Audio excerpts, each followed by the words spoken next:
नमस्कार। द देसी अड्डा पर आपका स्वागत है। मैं हूं राकेश तिवारी।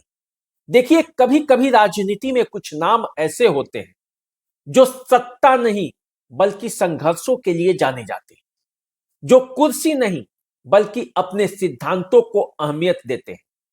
ऐसे ही एक नेता की कहानी मैं आज आपको सुनाऊंगा, जो गांव की मिट्टी से चलकर पहले विधानसभा तक पहुंचते हैं और फिर संसद तक का भी सफर तय करते हैं।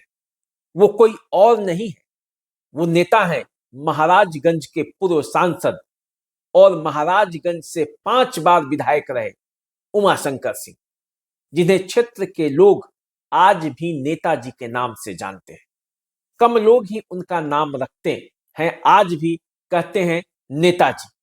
तो वैसे नेता उमाशंकर सिंह की पुण्यतिथि है 24 जनवरी को, 13वीं पुण्यतिथि है। और इसलिए हमें आज इस बात का एहसास हुआ कि उनकी चर्चा होनी जरूरी है।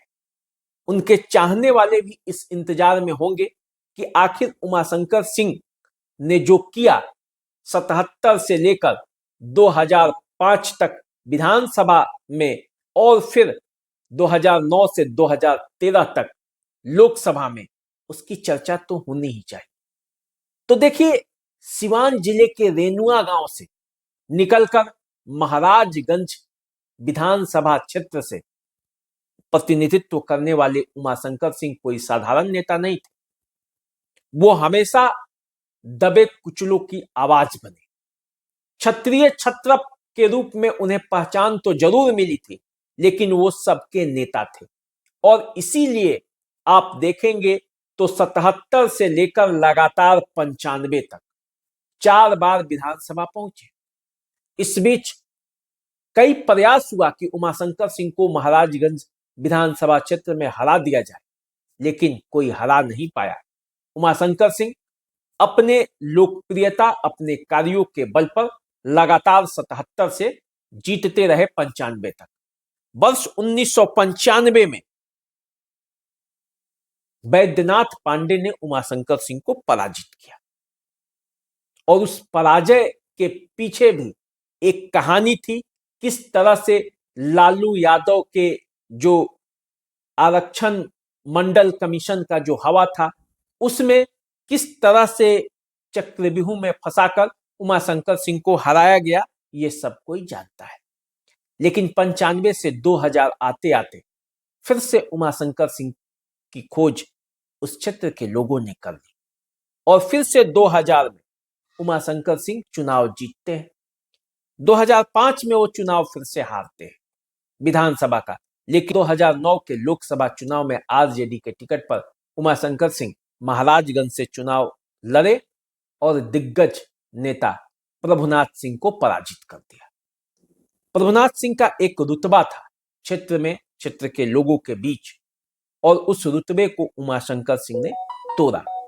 तो देखिए, 2009 में उमाशंकर सिंह सत्ता पर काबिज हुए, लोकसभा का सफर तय किया। पहली बार वो लोकसभा में गए। उमाशंकर सिंह के साथ विडंबना ये रही है कि उमाशंकर सिंह जब जब चुनाव जीते, जिस जिस पार्टी के साथ चुनाव जीते, कम ही मौके पर उनकी सरकार सत्ता में रही। हमेशा जिस पार्टी से उमाशंकर सिंह जीतते थे, उस पार्टी की सरकार या तो राज्य में नहीं होती थी या केंद्र में नहीं होती थी। नतीजा यह होता था कि हमेशा उमाशंकर सिंह को अपने क्षेत्र के लोगों के विकास के लिए संघर्ष करना पड़ा। हमेशा जूझते रहे सत्ता से, सत्ता पर बैठने वाले सत्ताधीशों से, और उसी का नतीजा हुआ कि उमाशंकर सिंह जो अभी अपने संघर्षों के बल पर जो महाराजगंज के लोगों के लिए किया, वो काफी है, वरना उससे भी आगे वो जा सकते थे। उमाशंकर सिंह को यदि याद किया जाएगा तो उनके समाजवादी विचारधारा के लिए उमाशंकर सिंह को याद किया जाएगा। उमाशंकर सिंह को याद किया जाएगा तो सहकारिता आंदोलन के लिए याद किया जाएगा। उमाशंकर सिंह को याद किया जाएगा तो रिश्ते निभाने के लिए याद किया जाएगा।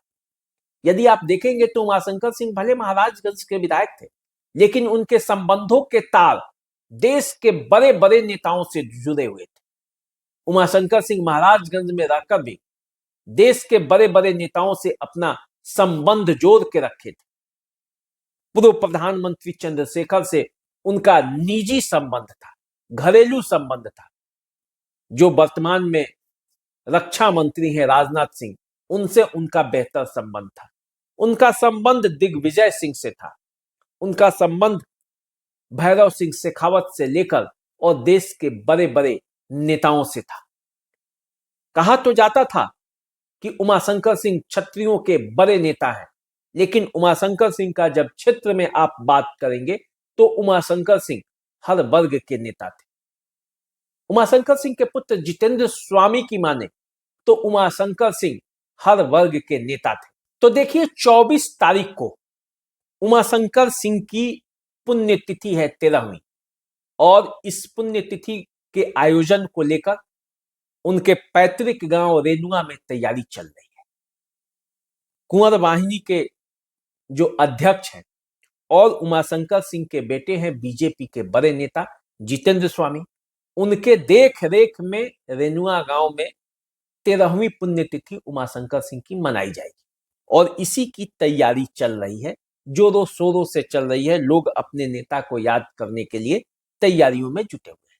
उमाशंकर सिंह भले आज हमारे बीच नहीं है, लेकिन वे अपने लोगों को, अपने समर्थकों को, अपने कार्यकर्ताओं को और अपने क्षेत्र की जनता को ये संदेश तो देकर गए हैं कि डरना नहीं है, करना है, और जो करेगा वो कभी नहीं डरेगा। और इसी सिद्धांत पर चलते हुए उमाशंकर सिंह ने अपने जीवन के बहुमूल्य जो योगदान है वो महाराजगंज विधानसभा क्षेत्र और महाराजगंज लोकसभा क्षेत्र को दे दिया। तो चलिए आप हमारे साथ बने रहिए, देखते रहिए द देसी अड्डा। चैनल को सब्सक्राइब कर लीजिए, फेसबुक इंस्टाग्राम पे हमें फॉलो कीजिए। अभी दीजिए इजाजत, नमस्कार।